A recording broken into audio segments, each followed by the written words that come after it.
Hello there everyone, this is Mark3 and well, anyone who's been with the channel a while is probably not going to be surprised by this one. Frostpunk 2. Honestly, my first pickup of a newly released high budget game in quite a while. But, well, I've long been very fond of the original Frostpunk, and I've even streamed and done some series with it. Oh, I think they've got the music down. Alright. How does that balance? Let's swap it down a bit.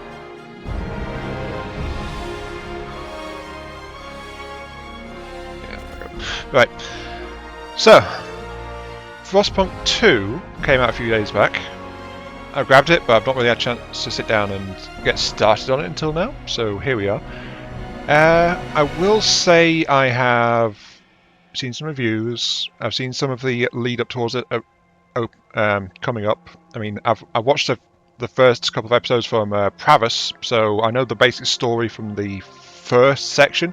I didn't actually get to play the demo of this game though, so hopefully this will run okay. In theory it should.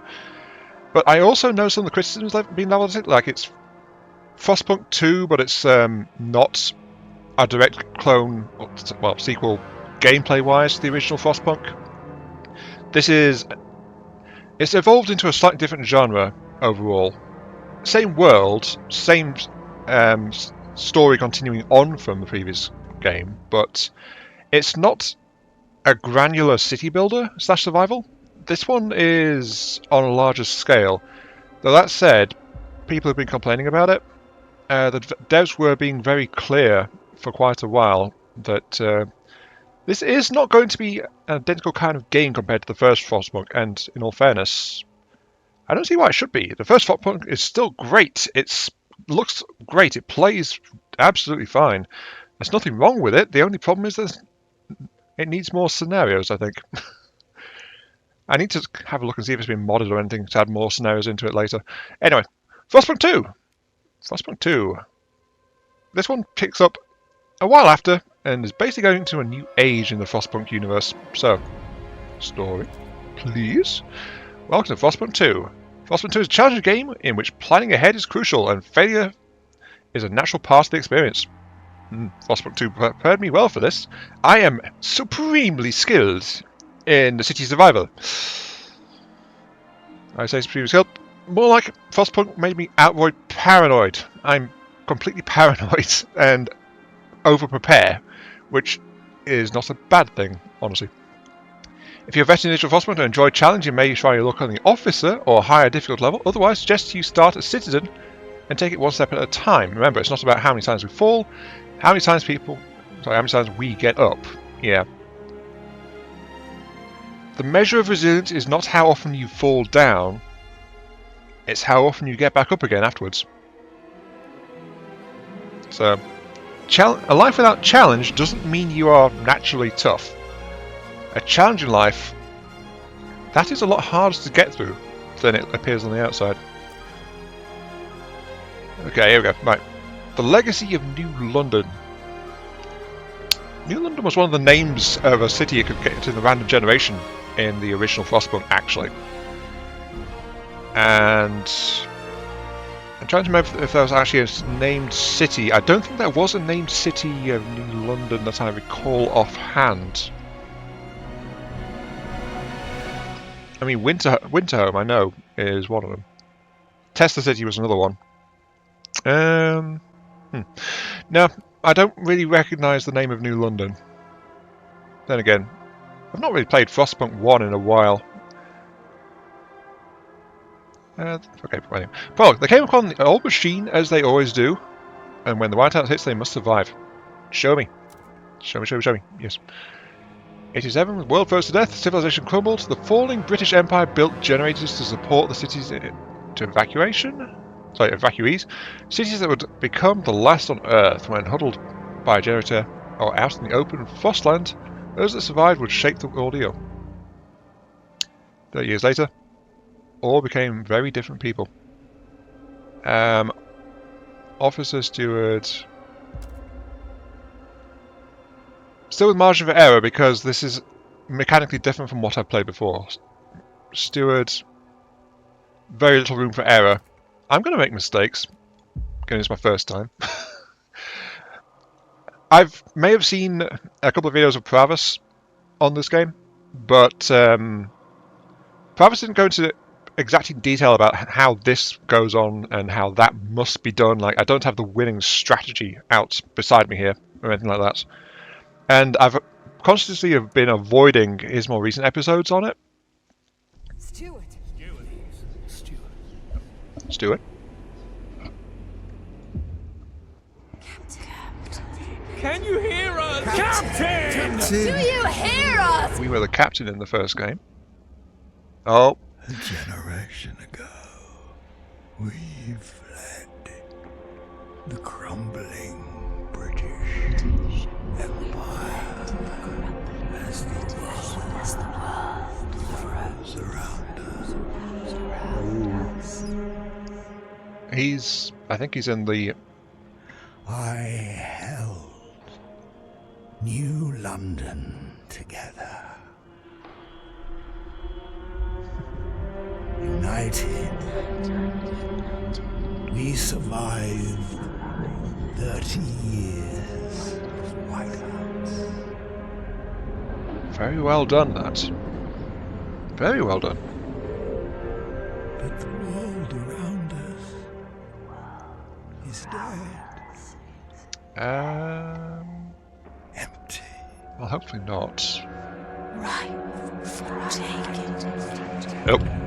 The whispers in his ear as he grew older but still in charge. Festus. Oh, Festus, yeah.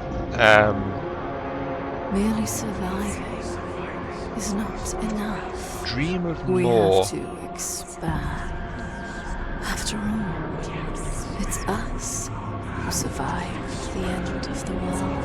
It's us who survived. Yes. Now what?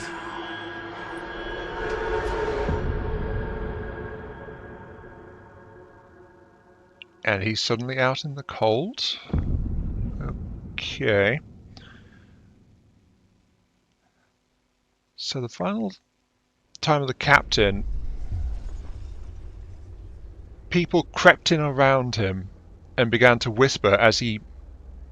Well, he maintained the rule for 30 years before he was eventually set out in the cold to die, which I think... Well, it makes sense to go out into the snow and things like that. I will say I didn't actually watch that cutscene in Pravis' stuff. When I was those cutscenes, like, I want to save that for this, and it's like, stop, and then I got completely absorbed and I wasn't going to comment to it because there's whispering going on in the backgrounds, I quickly realised. But the whispers of humanity, of differing points of view, compared to the captain who's held the rudder these long years, and in the end, he's gone. Now that wasn't us, unless we happened to play a city called New London. That wasn't our character in the first game, because technically our character in the first game was just the person in charge of the city. Anyway, the Wanderer's Prologue. Roaming the frozen desert for years, many of us do... Yeah, there's life out there. These guys are out there. Many of us do not remember a world before the Great Frost. Now another whiteout is coming, and again we've reached the old machine. Again we will rely on its furnace to provide heat through the storm. In the past we always made sure there was enough supplies for the next whiteout, but our numbers have grown through the years. Providing for everyone is getting harder and harder. So people are living, people are surviving and growing. There are sources of food out there, which means other plants or animals survived. And there is actually animals, we'll see that in the first section. But the whispers that the world outside is dead, the captain believed the world out there is dead. It's okay.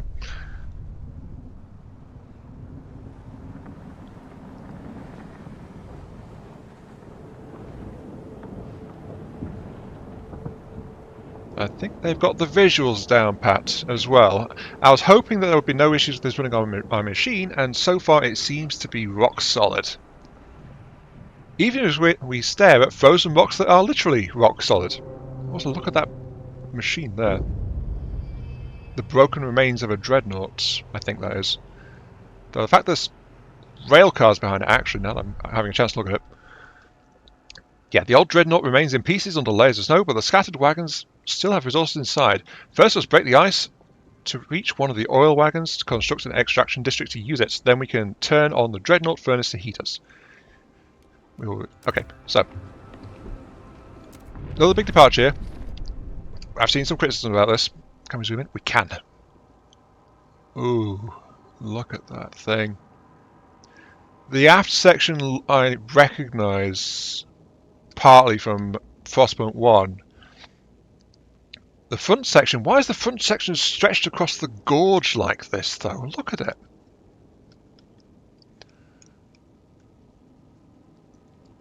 I'm guessing that might be why there's a wreck here. A part of the ice fractured and shifted. Because look, it's actually no, this is just a massive ravine, and they tried to get across on a narrow lip, and looks like the nose of the dreadnought didn't like being unsupported and snapped. And then some debris has fallen down, yeah, down there. Construction wagons. Right, so I mentioned it's not as granular as previously. First things first, we have to expand by breaking the ice. Which is around here somewhere. Is that it down there? Construction? No. That's the generator. Okay, well, the dreadnought furnace, rather, which is serving as our generator. Is that it? Yeah, there it is, Frostpunk. Okay. Yeah, easy. Yeah, I don't know what I'm doing. So, the land is literally frozen solid, and we are building districts dedicated to a certain purpose. So, I want to get to this quickly. Nope. So this is the thing we need to do. Let's hit that one as well. Actually, so long snake here, but we're going to hit 2 deposits if the district's big enough. That's another thing I'm not quite sure on. And I will also get, I think, one there as well. Yeah. Okay. Confirm.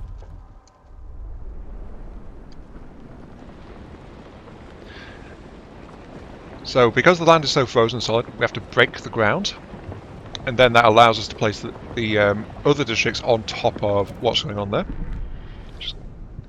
And this is something we have to keep doing as we go. So there will be a lot of cutting and things later on as I get more familiar with this stuff, but right now I'm still not quite sure what I'm doing. So, scraps. Scraps stock by resource spent on fox breaking, funding, construction, or when using specific actions. They are up there. Collected every week. This is another thing people were a bit divided on a little bit. Like before it was like purely about resource management, but now there's actually like taxes and things like that. There's factions and politics as well. So this is like society as it grows beyond one city is kind of the setting here, but we don't have access to all that yet. Emphasize the share. The bigger the community, the more they contribute. You can use the take scrap action on Wanderers to increase the number of scraps. Your stockpile will also worsen your relations with the Wanderers, which as a result will lower trust. If you hit 0 trust, by the way, you lose. So it's like hope in the previous game, or when discontent reaches maximum in the 0 game as well. Actually, you can also use return scraps action, which does the opposite, costs you scrap but improves relations. So right now we've only got the one faction, which are these guys, the Wanderers. We're neutral, but I can interact with them as a group here. Titan belts, hunger is significantly increased. Food demand per capita is decreased. I can take scraps, which is a favour, so that's that one. And then to earn trust, I can give them scraps to improve, but I don't want to do anything with them right now. Moving on. If you ice broke, you have ice broke. Okay, next. How do we do? So we need to get in Yeah, okay. So, the one thing about these guys is these deposits, they are actually limited. They will, because we're playing over a longer time frame than the previous game, our resources will actually deplete over time. It includes, by the way, food resources as well. In most cases, you need to frostbreak the thing before you can trust anything on it. More resource deposits tiles within district range, the larger the deposit this district can exploit. When district produces something from the deposit, it subtracts from the deposit, of course. Means that districts covering more resource deposits will last longer. However, the higher district's output, the faster it will deplete. So yeah, there's if you want to get more output speed on it, of course it's going to deplete faster because we've got a fixed deposit. Keep in mind, having more resource districts deposit in a district won't increase the output, it only increases the total amount of resources available. So yeah, each district has its own extraction rate. You can have to do buildings and things, like you can actually scale down production by reducing the workforce in it. And on the other hand, you can emergency shift, which will increase risk of people dying, but it's like, you know, just like emergency shift before, but we are commanding entire groups rather than individual buildings.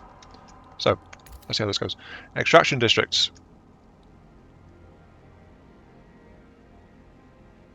Select 3 tiles for the districts. I can put down 1, 2, 3. Okay.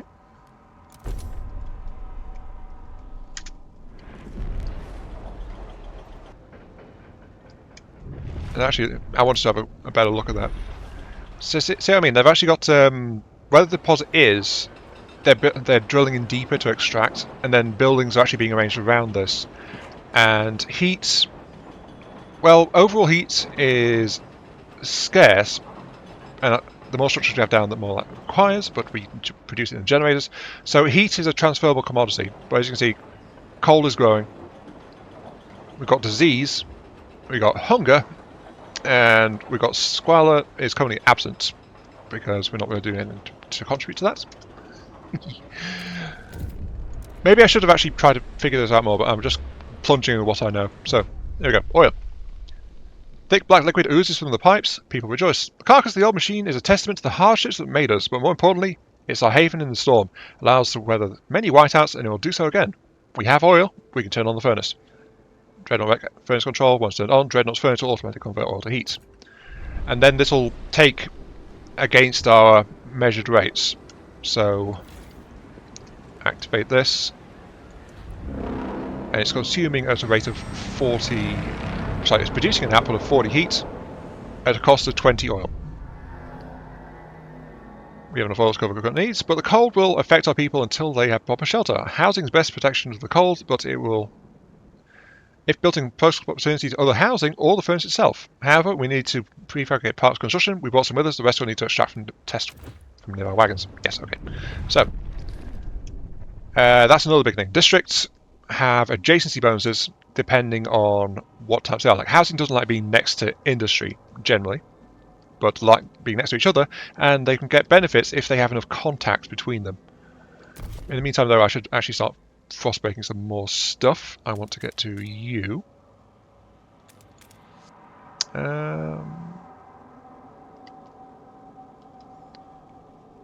Let's go... I don't know what the district sites are going to be like, so I'm just going to frostbake here, there and everywhere. And let's see what crops up next. Alright, here's what it's showing us now. So, being near the heat generator, we have to get those 3 things filled, and then the district will benefit from a plus 20 heat. If another district's going to get benefit from us being so close as well, then it will actually tell us that. But that's that. And well, actually, I've just realised I don't really know how much. Provides 15 shelter, minus 35. We're going to need more than this, so... you can see, we've put it there, near housing district and heat generator, so if we put something in here, we can actually get benefits from both.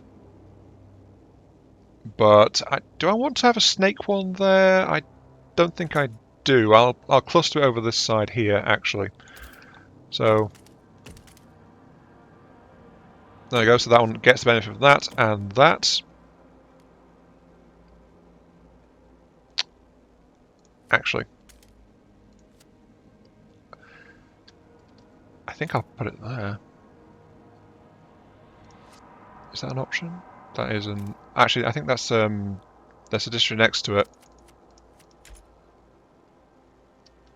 No, no, that's not. I've not actually put a district down on that, but that is an oil wagon. I'm thinking about putting another district over here. You see, to connect to. I keep thinking that farm thing is up here, but it's not. It's down there. I'm planning to connect another one to. Excuse me, this one, and then maybe to the one over here as well. But then this one over here is actually a bit too narrow. There's only that 2-block gap there, so I'd need those 3. And then I need to put one on that resource tile to get that particular connection there. So I've actually kind of messed up the shaping a little bit. This is why I chose the option where I acknowledge I'm going to make mistakes flat out. And so I'm going to take that into account as I go. And it's also why I'm not jumping in on max difficulty straight away either. Just so I have some room, wiggle room. At least according to the game. Don't know the extraction district going down. It's the same kind of basic district. I hoped it would be different because it's on a different resource, but it is ticking away okay. Do I have a resource stockpile for oil?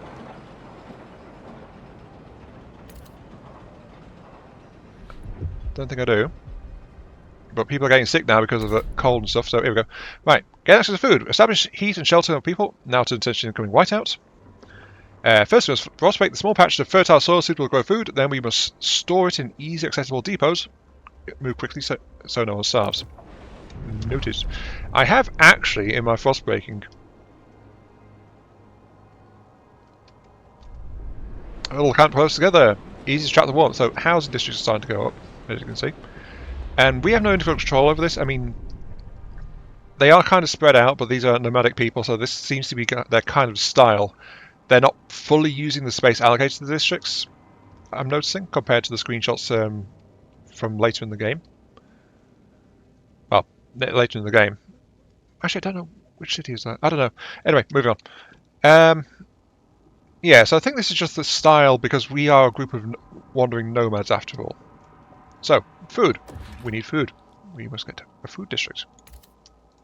Which will go over here. Various resource spots in the area. Okay, yeah, that's. I just remember it mentioning in Pravis's thing about. Let's drop that there. In Pravis's one, it mentioned something about the soil has been used for many generations or something like that. So it's that's why it's a depleting resource. Also, I don't know why my HUD's gone, but there we go. Yeah, so as you can see, even the fertile farmland, because it's been used so much, there's only limited production available. Though there's an exception down here, and I mentioned there's animals. There's a seal colony down here with 400,000 food on it. Yeah, 400,000 food. So let's go at 45. We need another food district anyway, so I'll actually get that in position as well. I'm just not sure where I'm stockpiling oil at the moment. Yeah, word. Where I'm stockpiling. For flip's sake. Where I am stockpiling oil. Stockpiling oil. What was I trying to. Ugh. I hate it when I get like that. Anyway. That's going to go. See, they. Very sparingly, they just focus where it is. Secure immediate survival. Now I stockpile as much as we can to provide us extra shelter. To do that, we need to produce more food than we currently demand. We must be ready. I mean, that's why I'm starting. Stockpile 40,000. What resources we got? We got 3-ton pop. We got 1,000 workforce still available. Heat. We are not doing enough heat-wise. I think I will produce a snaking district for housing. We are actually slightly short on housing anyway, so as you know, 1, 2, 3. It was plus 20 heat there. We need that one there. And oh, I've fluffed up the arrangement again, I think.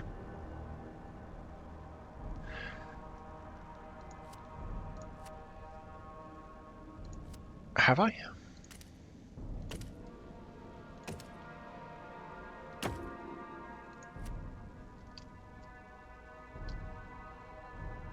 Oh, yes, I have, because it needs to have 3 districts in contact to get the bonus.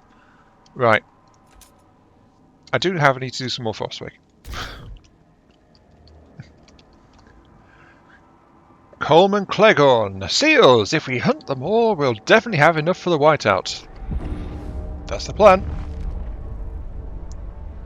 Do the call some hunt sparing to have seals out, but however I just lost 30 people to freezing to death. Because of the lack of housing, I am about to try and solve that one actually. I just wasn't fast enough. So 1, 2, 3 plus 20 heat. I won't be able to get a bonus from this one, so 1, 1, 1. Yeah. If I do it like that, actually you can't get a bonus from that one. Let's do it like that actually. I think. Yeah, like that. So my plan is to have one snaking along here, should we need it, and then that can actually easily attach to these 2 districts here, and that'll have to do for an extra one. Plus, of course, having these districts close together like this means that I will also get. Sadly, those people dying freed up 1 housing demand that I wasn't meeting. Is Frostpunk going to lose my fingers? No. Well, I don't have medicine though, do I? Oh, hang on. Thing. Go thingy. Pouring sand in his hands. Ah, here we go. This is the thing I was remembering.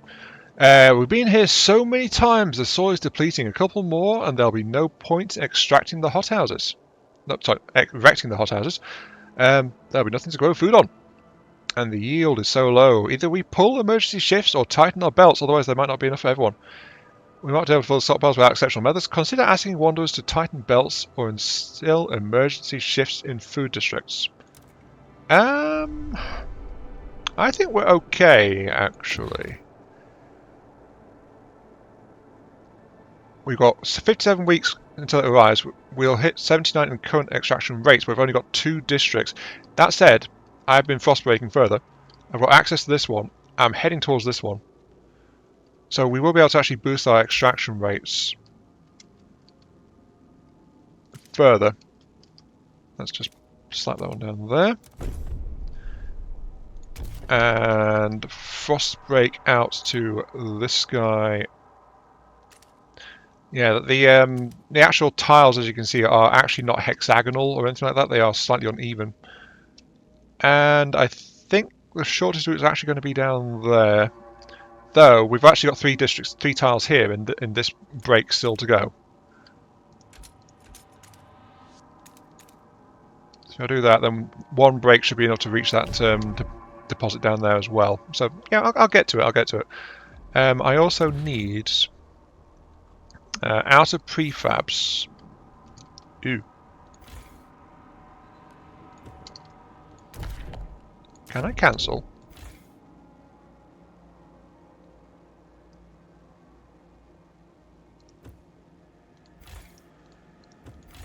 I don't think I can cancel that, actually. Construct hubs.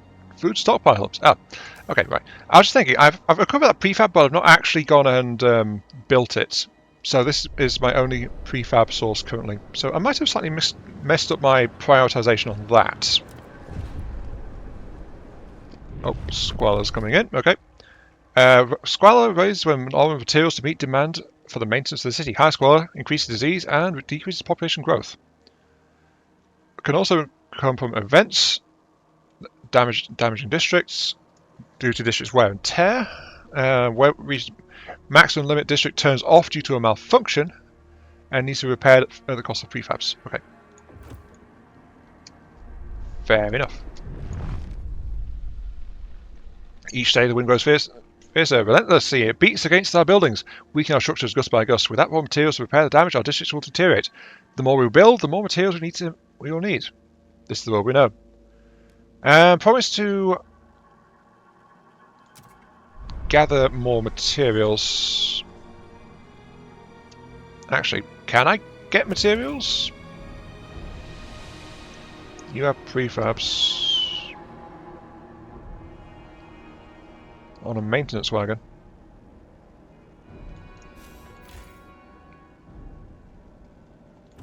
I don't know where to get that actually, unless that's over here. No, that's a farm one. I don't know where to get that, actually.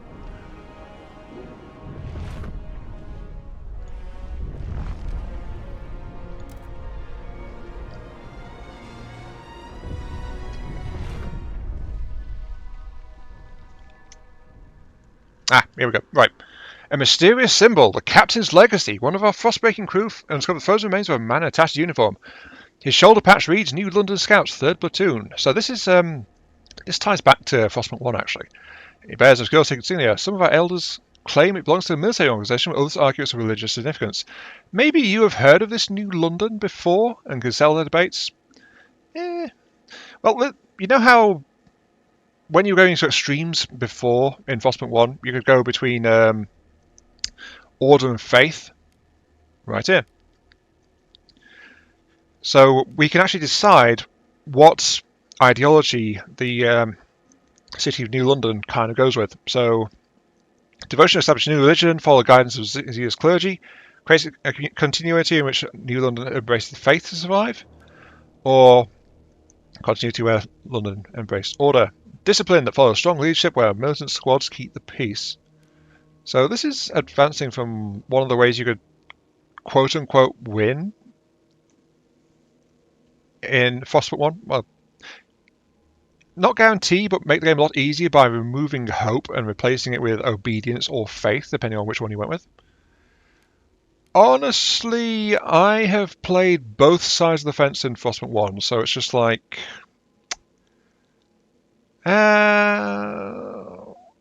let's go with the faithful. I believe in our Lord and Saviour, the white giant who looms just below the whiteouts. Yes. He sends these whiteouts to test us and to channel our faith and all that jazz. So yeah, I don't know how this is going to affect things, but we're going to see. 16 people registered sick, yes, thank you. I do have that new district up, so that's going to help. What are you doing? Yep, we mourn those who have recently passed. As our customs, we take them to the oil pits. We gently lower their bodies to thick blackness. The fuel that keeps us warm in life likewise preserves us in death. But death also erodes trust in our leaders. Without trust, there is no future. Trust in relations fall every time people die. Got you! Also, you are running low on resources. Ah! That might be a problem. That might be a problem. Can I build that resource extraction? Yes, I can. Okay. Click, click, click. Give me that. And can I turn the generator up? There is an overdrive function, which will boost it to create extra heat, which will help keep our people warm. Kinda hope I can get another way to get some heat, because heat is struggling.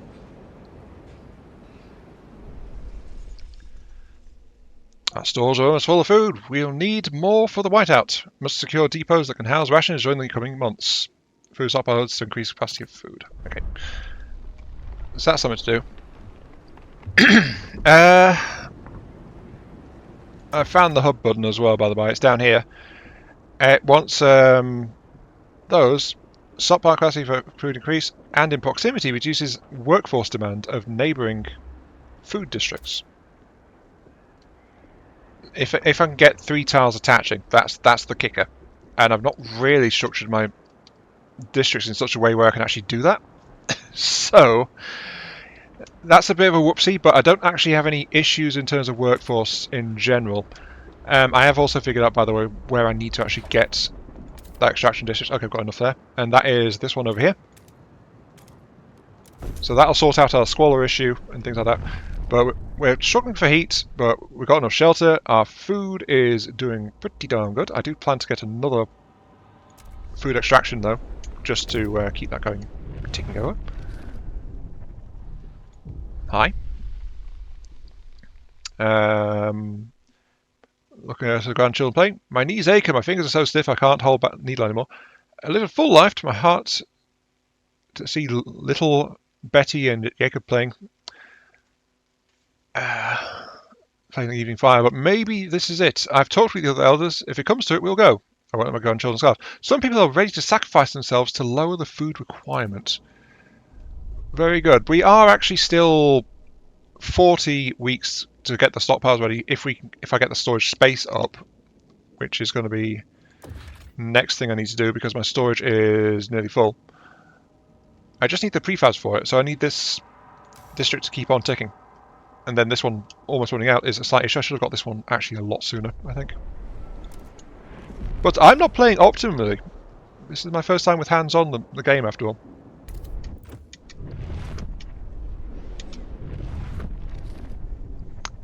And I think, skipped a notification saying that the, stockpile's full, so I can't continue to build it. I need the hubs, like ASAP. Oh, they've got a 2-tile range, actually. Put one there. Yes, that one will be fully affected.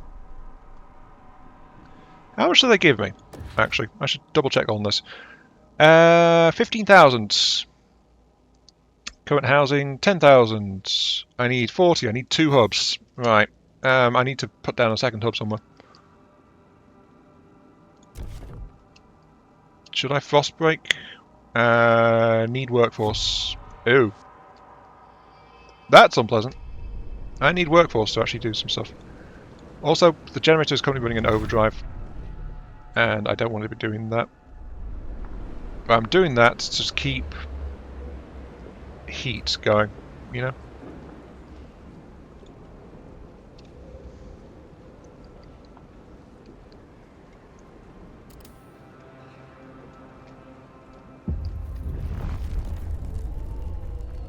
Cold season. Heat demand increased. What heat? I don't have any heat. That's not going to be great. That said, this one's actually deactivated because it's out, but so I can scrap it to get some stuff back. Yes, please. You're no longer needed. There is an oil wagon here. I don't have to turn off the overdrive, but it's like, I am not getting enough heat at all. I'm not entirely sure. Yeah, I can only get 2 districts on here that would actually benefit from the generator, so I don't know where else I could go with that. I do have want to get an extra stockpiling hub,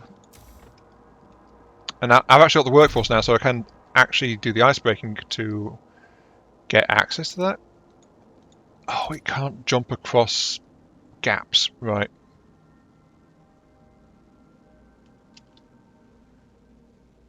That's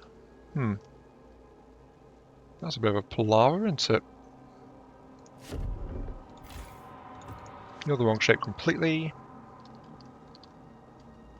What am I on about? I did just discover they can do 2. Okay. Okay.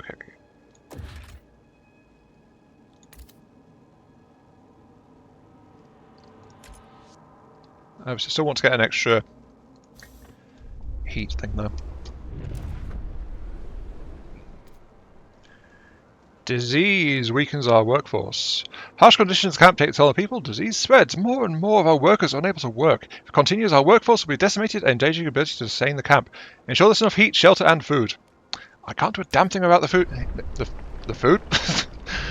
The food is the one thing I'm doing the most about. I can't do a damn thing about the heat, though. I need to... I mean, I've turned... I can turn on the overdrive again. This thing actually seems to be extremely tolerant to overdrive versus the previous generation, which would risk blowing itself up after about a day or so. But still running at a significant deficit in terms of my heat.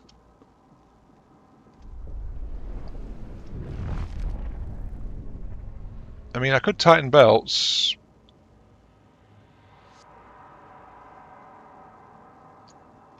Bear in mind. That would significantly reduce... You know what? Let's do that. It will increase hunger, which is not really an issue. Actually, how much am I going to get from my things here? You've got 37 weeks remaining of food. Even my first one is still ticking over okay and will complete in time. I just want to get another food source going, and I need another storage site as well. But that's why I'm frostbreaking around here, to get a good storage spot. There we go. What are you on about? People are freezing!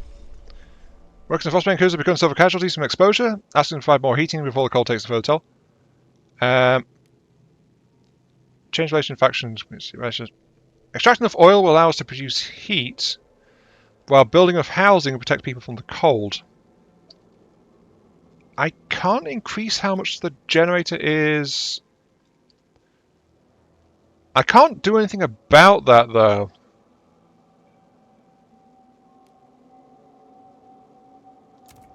I'll try, but I don't know what I can do. Generator's on. It's taking 6... Wait. If I give it more... Have I been stupid this whole time? Don't answer that question. Do not answer that question. I command you not to answer that question. Of course I've been flipping stupid. Right. Get that extra storage down that we need. Above all else. An extra food district so that I am happy. Thank you. And another extraction once... Oh, workforce. I will get some workforce back from this, but I'm basically locking myself now in terms of workforce. I've not done a very good job with the work. There goes another 30. Right. I need enough workforce to put down another oil district to stop that from happening. Am I going to fail this? I might. Slaughter the seals. Last of the seal colony will be butchered. Let our elders go. Elders will die. This will not reduce the workforce. Food required to survive white will decrease greatly. We're okay, actually. Don't resort to extremes. We're okay. Okay. Besides, we don't know if there are any more seal colonies around, so this might be the last one. We want to leave it be. You know? Wiping out the local fauna just to sustain ourselves right this second is a very short-sighted view. Look at that. Ready in 19 weeks. We're okay. We're okay. I just don't have the workforce anymore because they've been dying of cold. Actually. You're doing alright. Can I shut anything down? I have the prefabs. I don't need the prefabs, actually. Your oil, I was about to shut you down. No, I will shut you down. Free up the people. And hopefully extracting some oil will do fun things for my heat level, because that has been through the floor. And I really will have to pay more better attention to fuel. I am Mark III, the captain of a very cold ship. Oh yeah, that suddenly massively helped. Right. And generator overdrive is having problems. That's okay. If I turn you... No. Come back on, please. Thank you. Overdrive, disable. I think overdrive was actually improving the overall ratio. But I can still take more oil. I just don't have the workforce to get more oil. I've got 8 spare workers. Oh dear. Sick people. Yeah, this is, I think, well, there wasn't one of the other criticisms leveled at Frostpunk 2, actually, is because it's pulled back a bit, it's less humanized then direct interaction. We did it, we got enough food. So now we just need to wait. The hubs are all full. We are good so. Can I do something at least about this now? I don't need... Let's stop murdering the seals. Actually, you have 80 outputs. Plus 150. Yeah, I can turn you off. Plus 70. I don't think it'll continue depleting. It'll deplete at the rate I can store it because it won't be... I don't think it'll just run rampant like that. Extract. Yeah, I mean, I should have got this way back. I mean, it's right next to me for Pete's sake. And I didn't even do it. There we go. And that should hopefully deal with a lot of our heat issues.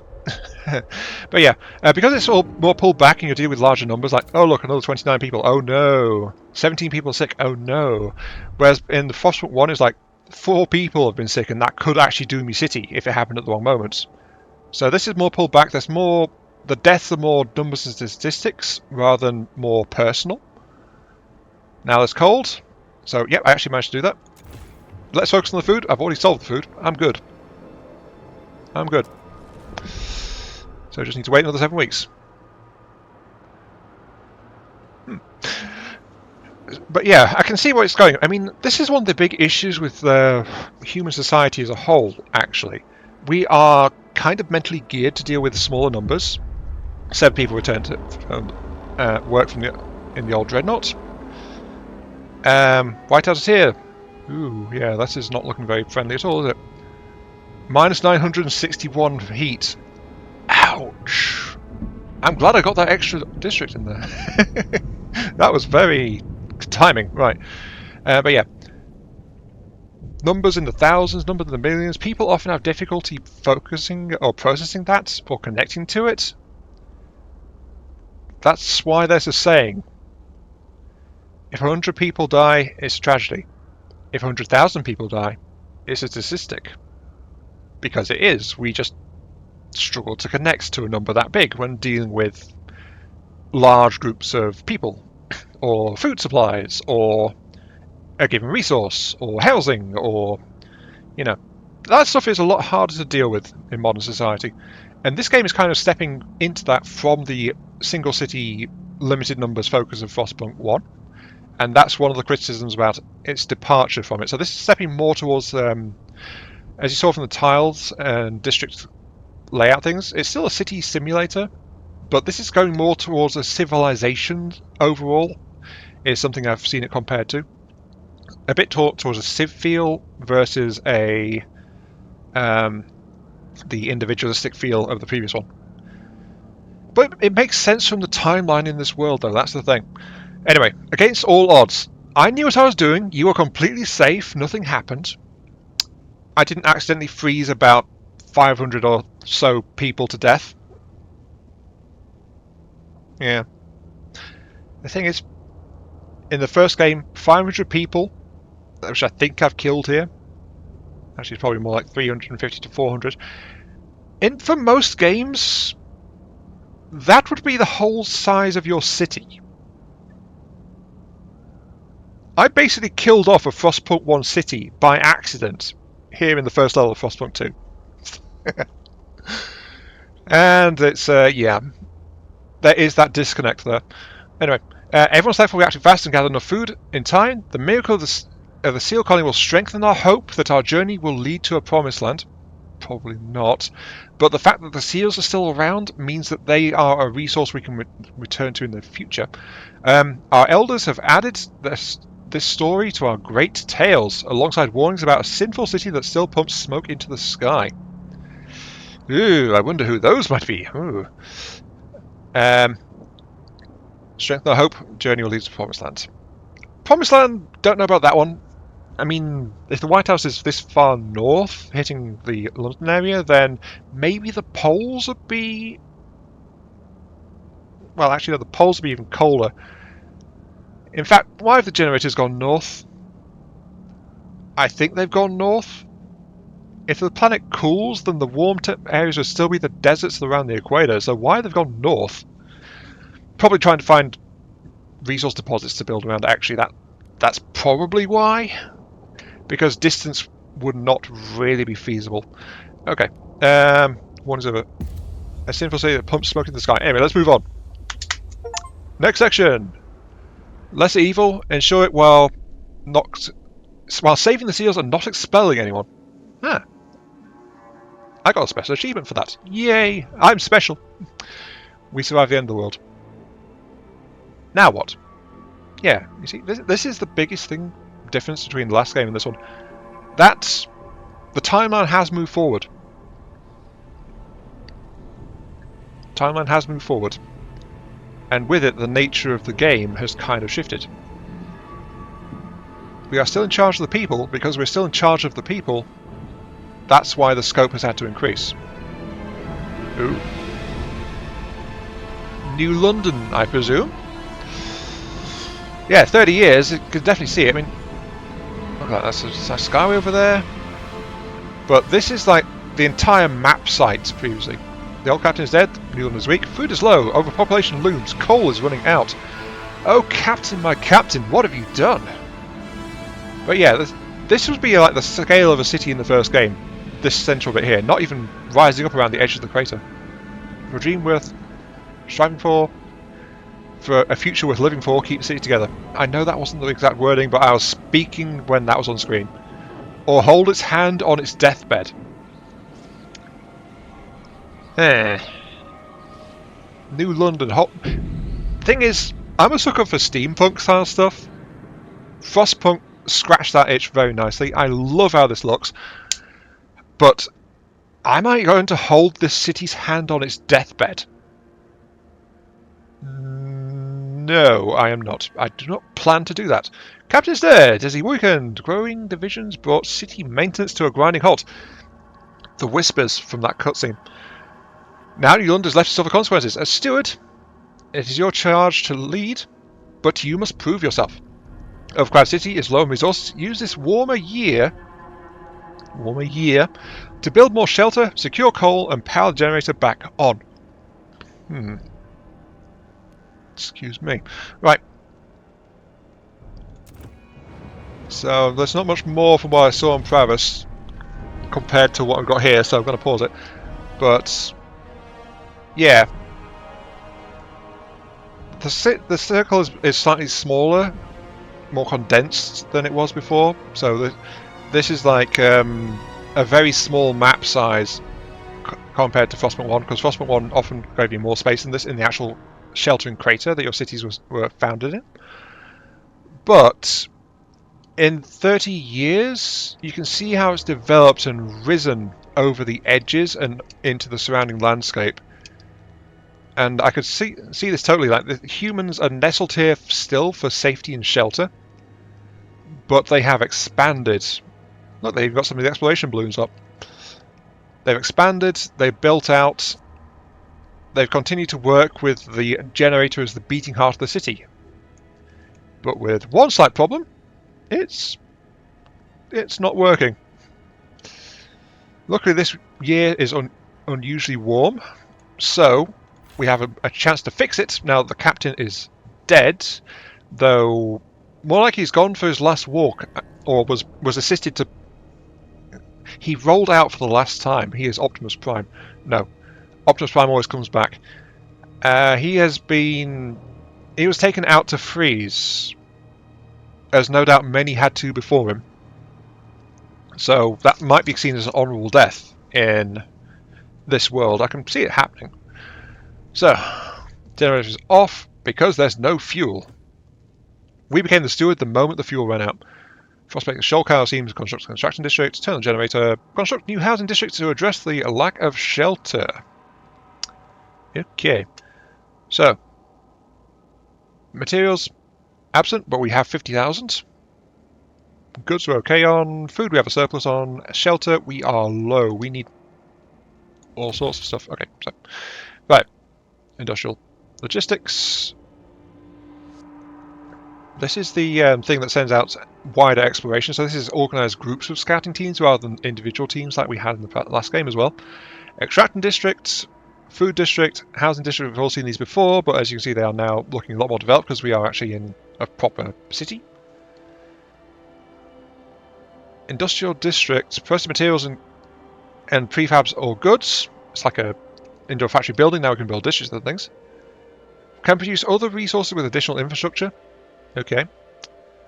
But I think it's these two that housing doesn't like to be near. Anyway, first things first, need to get access to this stuff. I mean, Captain focused on just New London. He's not actually... we know all this stuff is here, but we've not reached out to tap it. So that's a concern.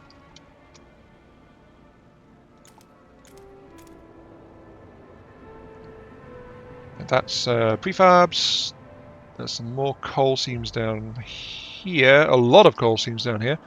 And these are stable crevasse. If we put 3 housing bits in there, they get heat bonus and can shelter more people. There is crevasse area over there as well. Okay, cool.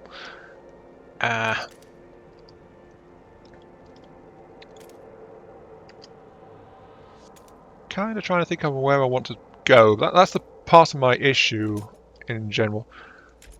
So I've got those 2. I can actually stretch as far as that one. So we'll do that. I will put up housing because housing needs to be dealt with immediately. 70.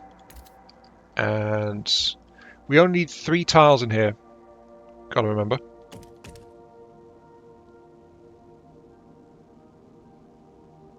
I'm tempted to put it there, but I'm thinking, remember, we can put housing districts next to each other to actually get further bonuses. So if there's tile there. If I put one there, I can actually hook another district around it.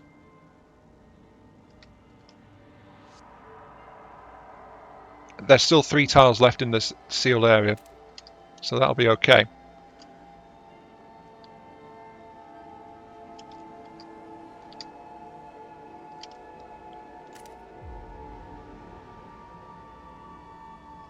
Yeah, and then I'll put the other one up there. Okay, sure.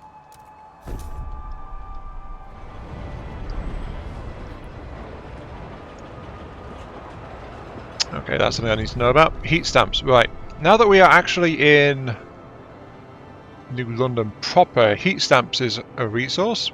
We had scraps previously, as you recall, in the tutorial bit, but now heat stamps, income plus 30 per week. From population, because of unmet demands, that is reduced.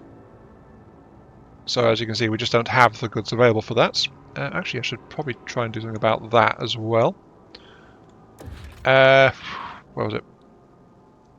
Extraction district. Yes, that's what I need. I still need to learn about things, but Travis did mention there's a whole bunch of hubs and things we can get. Here are some more specialized storage hubs, as we can see. We know they've got the same 2-tile range going on. There's a heating hub for these areas, so we can quite easily get heating boosts in these 2 should we want it to, of plus 40 heat. Yeah, like that if we need to. Though, well, we'll have to see how these goes. I've got another housing district over there, by the way. We are breaking ground, of course, for the coal source, which is our current objective, but I think I will actually get a extraction district set up over here as well, just to produce these guys as well. Do I need the extra tiles? Actually, I do. I need to reach that minimum amount before I can even build it. So this is a bit of more of a puzzle element, which I'm not as strong at. I'm much better at freeform building than I am in games where you actually have to puzzle your way through a little bit more and plan ahead. Because often in games like that, where specific building things become like essential, and you need to build around them because you can't really add them very well. In that kind of game, I often wind up like demolishing entire sections of cities and things just to redo stuff, which is not exactly a doable thing here. Research institutes. Increased research speed unlocks the idea tree. Each faction institute improves research speed. Anyway. I need another extraction because we have got access to coal. Yes, good. Actually, maybe I should do something about that hub. Where was it? Fuel stockpile hub. Here we go. Plus 50,000, so much better than the Nomad one was. Requires 100 workers. Proximity reduces working demand in neighbouring extraction districts. 60,000, 60,000, 60,000. Question is how long they're going to be around. If I wanted to, I can spend the people and heat and all that to run them faster, or I can just put down. Let's actually icebreak a bit more.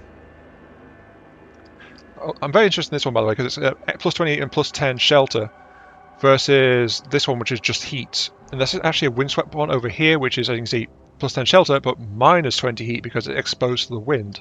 So there are different places we can build with different traits, it seems like. But for now, I will...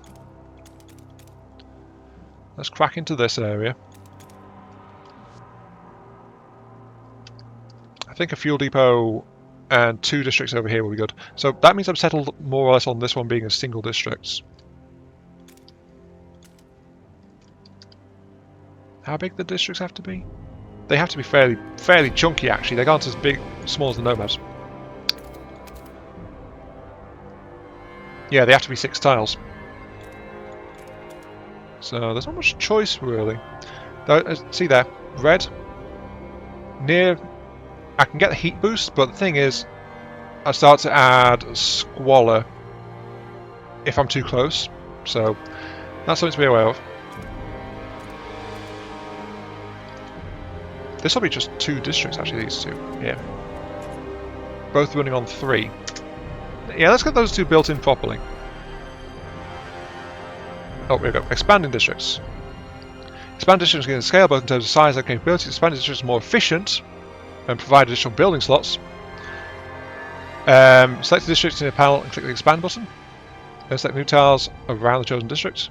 If there are not enough tiles adjacent to districts, it cannot be expanded. Be mindful that housing districts have no building slots upon construction, and contrary to all other types of districts, okay, this is why you need to expand such districts at least once to be able to construct any buildings inside it.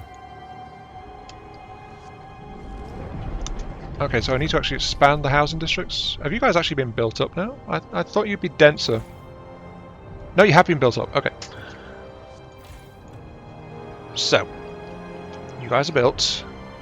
I need to... That's area effects. Demolish, deac, expand.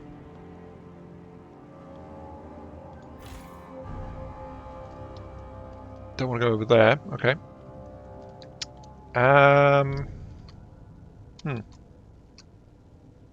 Where should I expand this one, actually? Oh wow, look at that thing. Hey, automaton! Very nice. I did not expect to see an automaton, but then again, that's available to anyone in the first game. And as you can see, the city's already starting out with it. It's walking this less travelled trail. There's a tunnel here which goes... Why did they tunnel underneath the ravine of all things? I do not know. Well, as you see, there's even a train system, it seems, as well. Okay. Yeah, sure, it cut that corner, but this stuff is pre-generated. And then you can see the lanterns of individual people going to and fro. It's also tensionable, extremely cold, severe cold, right? But we do actually have these districts going in now. This one's part's already completed. So tension is increasing because we're out of coal and generators off. There was actually a tooltip for it. Let's pop that up now. Tension's located at the very middle of the bottom screen, portrayed in an orb. Tension is how agitated and anxious people in the city are. Tension rises if cold, hunger, disease, squalor, or crime are high. Cold is high at the moment. Factions may also increase tension depends on further. More radicalized, more tension they cause. Besides, factions might engage in various disruptions such as protests. Be careful, if your tension reaches maximum, the city will fall into uncontrollable chaos. It changes dynamically, so keep watching it, especially when it rises. It's currently going up because of the cold. Tension affects overall situation. Best way to lower is to decrease problems or de-radicalize factions, lowering further. May also research certain ideas to lower tension. Search among buildings, policies, and hubs. The idea tree to find adequate solutions. Cool. Okay. I have 2 districts here. I have this over here to make them more efficient and also store some more fuel. But it's just waiting on these getting built, and then we'll have the supplies to turn the generator back on. Though as you can see, tension is bubbling. Actually looking kind of violent there. It's oil, but it's very visibly agitated, and it's looking like it might ignite, but it's just hit severe apparently. Come on, we are nearly there. Or did I take too long breaking out to get the second district? I don't think I did. But we've got the housing. Actually, no, shelter's not solved. Right. You're big enough. You are... Can I expand you? I can, but you'd get some squalor going. No, you wouldn't actually get close enough to get squalor. Okay, I'm convinced. That'll deal with my immediate housing, expanding that second district there. This one is currently sitting around producing prefabs for me, so that's ticking away. I just need the coal. There it is. And with that coal, I can ignite the generator. Da-da-da-da! Good work, Steward. We've secured a new coal deposit. It's part of the last vein in New London. There are still some deposits left, but they won't last for long. We need to improve our mining to use it efficiently, but the city's communities are voicing different ideas about how to do it. We need to decide whose ideas are worth pursuing. So yeah, that's something about this game compared to the last one. The last one is like, there's some things you wouldn't want to do, there's some stuff which locks off other choices, but the tech tree in this one is actually quite expensive. I will put you in there. I mean, I already expanded that first one. I still think these are very lightly built. But we're doing okay for the moment. I actually want to get building supplies if I can. You're an extractor. I need an industrial district to do that. Okay. Central, the council hall, need more heat stamps.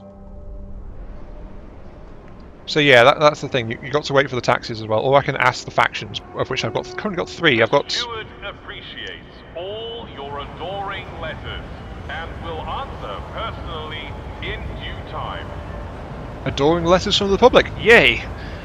I was not aware of this. That was a very, very interesting announcement just there. But yeah, we've got to remember this is a faith-based city, so how that's going to play out, no idea. But there are other things as well that I've not really touched on, like there is tradition, merit, progress. I mean, I cut out partway through the second episode up from Pravus, but this affects our overall direction. But this is the last thing we're going to do. We fire the generator.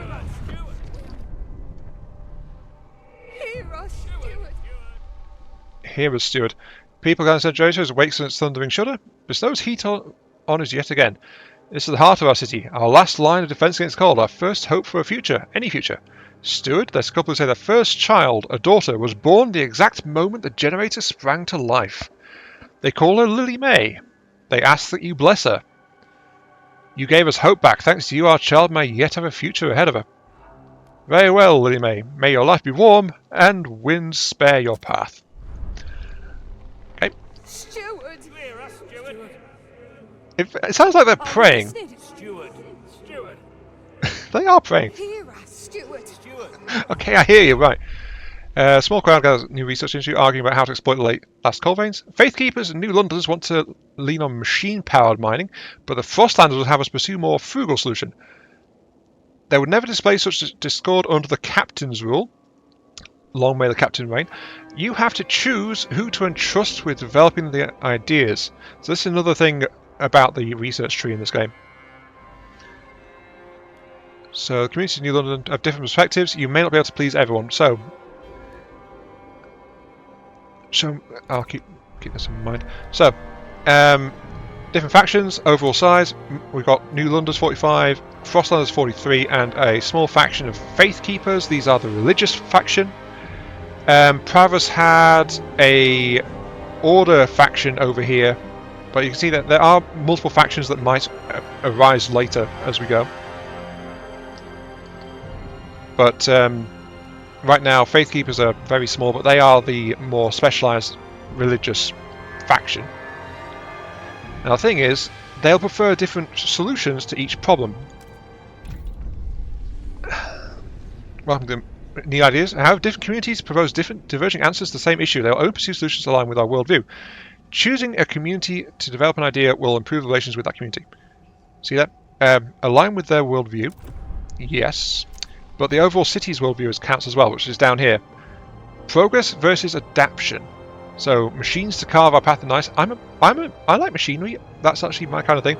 But adaptation, honestly, I think a balance between those two is probably the best way if this was actually in a real world situation, because we need to adapt to the thing going on to try and master it through our technology. We can't just blindly use machines to bulldoze through it, because that's probably going to just cause problems. But at the same time, I don't like the world as it is, honestly. So adaptation is important as well, but I can't rely on it totally, because that implies that the world outside is beyond your control. So aspects of both apply here, but they are opposing ideologies in this game. Then merit versus equality. New opportunities ripen. Fortune, as always, will favour the bold. Let the best of us soar and elevate with everyone with them. Or equality, the old world died along with it inequalities. Nobody should lay claim to vital resources, and in the Frost all resources are vital. All to the city, and the city shall care for all equally. Again, both have their merits. Yeah. And yes, merit has its merits. I know, I realised as soon as I said it. But yeah, both have strong points. And tradition versus reason. The world has changed, but not the people. The old social order has always been the glue that held us together. It'll keep us together still. With tradition as a foundation, we'll rebuild society. A lot of the old world experience thing came from places where the current reality was not a thing, so grain of salt is what I would say to that one. I'm more of a logical kind of mind, so reason is where I tilt in this one versus tradition, though I do understand tradition has its place and it has benefits as well, so it's not something that can just be discarded out of hand. Not without valid reason to do so. So, reason. To move beyond survival, we must leave behind the old social order. Through logic and reason, we'll thrive. New world demands a new society. That part is probably quite true. So yeah, I lean more towards reason. Merit versus equality. I like having both, because merit incentivizes people with capabilities to excel. But equality, there needs to be a degree of equality as well, otherwise it's like you're splitting into the have and have-nots, which is where the current world is going. Sadly. Well, it's already there, but it's going even more that way.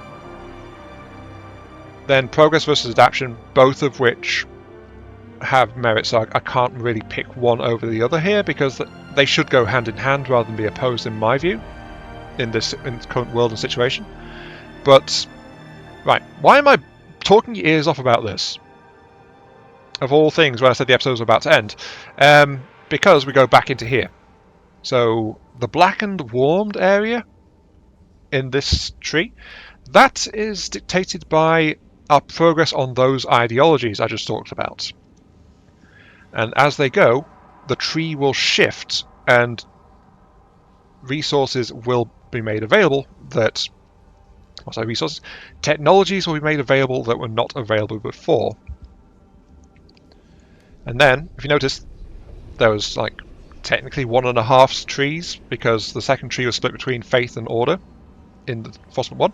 In this one we've got heating, we've got resources, we've got Frostland focused stuff, we've got city, we've got society development, and we've got hub research as well. A lot of which is not available because of heat stamps, but the thing is, all of this costs to get, and the last step of this, I mentioned the factions coming into it, and the game mentioned it as well. If I go with the Frostlander version, the Dust Coal Mine, mining operations where residue coal dust is sucked up and compressed into briquettes to make maximum use of the resource. So a dust coal mine. Demands materials. Disease increases a little bit. Coal output. And workforce. All well and good. But then, the other two factions, the New Londoners and the Faith Keepers... actually, the Faith Keepers aren't survivalists, they are Faith. So it makes sense they wouldn't always align with the Frostlanders, who are more about adaptation, as I understand. They focus a blasting coal mine. Operations using explosive drilling to rapidly exploit coal deposits, generating noxious fumes.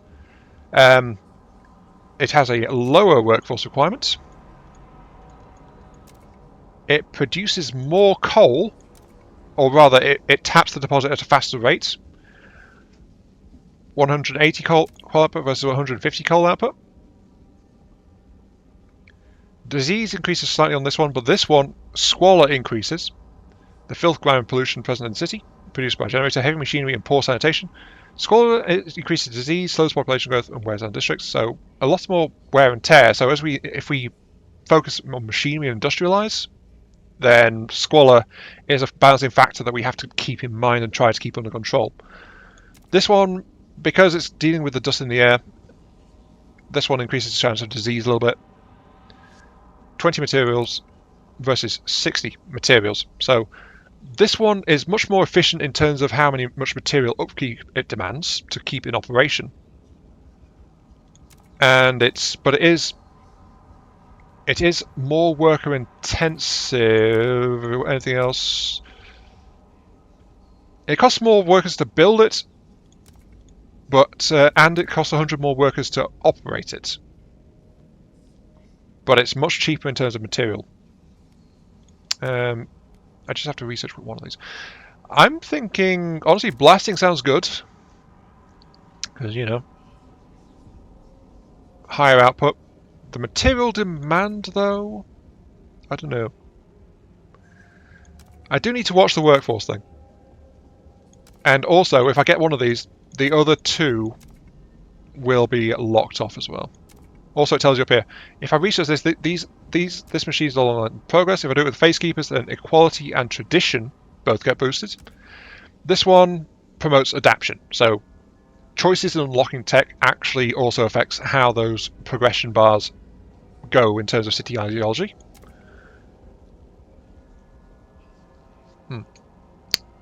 This isn't as easy a choice as I thought it would be. I always love efficiency, but I also love big numbers. I'm split on this one. I'm half tempted to flip a coin.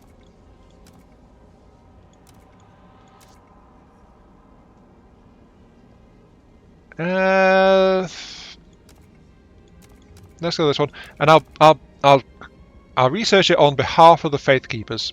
I mean, you get the same building, but the faction will like you more if they are in charge of doing the thing. So I'll say, Faith Keepers, your idea is great. I'm going to do your idea.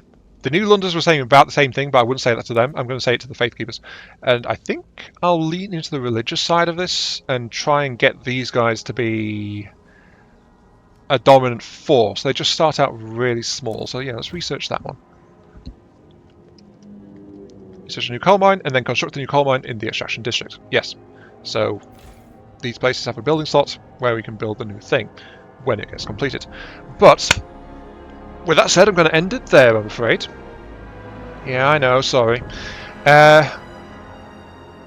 Honestly, yeah, this game is like there's more of a chill, sit back and watch edge to this compared to the Frostpunk 1, because Frostpunk 1 is always more immediate, like you're balancing day by day, hour by hour. Sometimes, when do you want to build this? When you can scrape the materials to build that, and it's just like very, very carefully. But then this one, there's the slow tick of a larger civilization style game, and as you can see, it's going to take 12 weeks to research that coal mine, compared to the research speed of individual building scale technologies before. This is a much bigger thing, trying to get mass production sorted out and a finalized design that should work every time and all that stuff. So it's like, you know, the days are ticking past in a blink of an eye compared to the first game as well. 5 people registered as sick. I think if I'm going to well, I was about to say if we're going to go to disease, but I'm not. I'm actually going to go on the blasting mine route, which is going to get squalor. I did say it's a balance is what I would probably go for in this kind of situation, so a balance. But the thing is that won't actually do they counterbalance each other? Does increasing progress reduce adaptation? Does increasing adaptation reduce progress? I don't think it does it?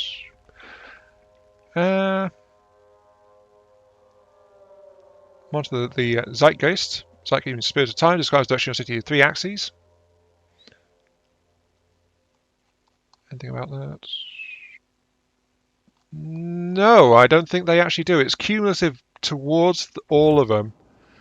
But if we split like I'm thinking, then I wouldn't get specialty stuff deeper in on either. So it's like, where do I want to prioritize? That's a disturbing thought. But yeah, with that though, end it there. This game is this game does look very nice, I think. And yeah, it is its own thing compared to the first game, but yeah, I do like the aesthetic though, I really do. So, end it before you do anything else. This has been Mark3. Thank you all very much for watching. Hope you guys have enjoyed the show. Let's get the city moving, so it's living, it's breathing. Off we go. Feel free to like, share, comment, subscribe, all that good stuff. Helps out me, helps out the channel, gives me those virtual head pats I oh so crave. I'll catch you all some other time.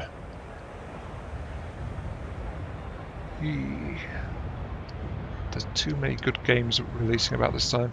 Ugh. But yeah, I will be making a slightly more coherent style of video if I keep doing the series. Either that or I'll just play it for my own thing, because it's like, this is the kind of game I've not really played too much on the channel. I mean, I've played Civilization, but I've never done any series seriously on it, you know? Just because it's a lot of like waiting and for things to happen is, I think, the issue. I don't know. Let me know if you have any thoughts on that as well. But yeah, I'll catch you all some other time.